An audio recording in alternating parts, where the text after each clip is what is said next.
साहब, सरकार कहती है कि सिर्फ एक कागज ही तो लीक हुआ है।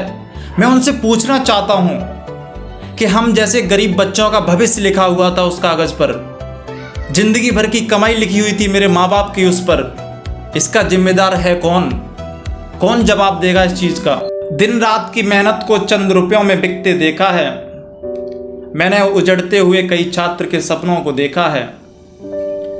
तुम कहते हो महज वो इम्तिहान का पर्चा था, मैंने उस पर लिखा मुकद्दर बिकते देखा है। मैं शुभम मैनप्रिया नीट की तैयारी करता था।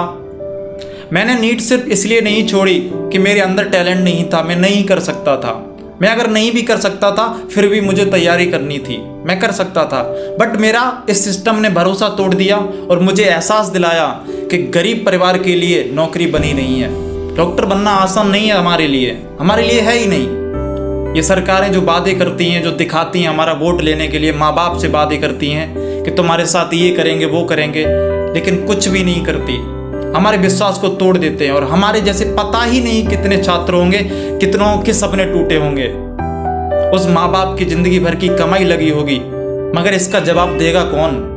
सरकारें चुप बैठी हुई हैं। हिंदू मुसलमान करने के अलावा उनके पास कोई और चारा ही नहीं है, कोई और बातें ही नहीं है। हमें आपस में लड़ाना सिखा दिया, हिंदू मुसलमान करना सिखा दिया।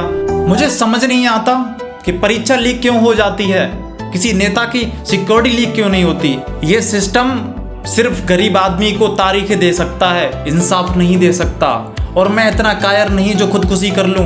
मेरे अंदर खौलता हुआ खून है और जवानी अपने पीक पर है। अगर इस कलम से मेरा भविष्य नहीं लिखा जा सका, मैं इस कलम से तुम्हारी कमियों का इतिहास जरूर लिख दूंगा।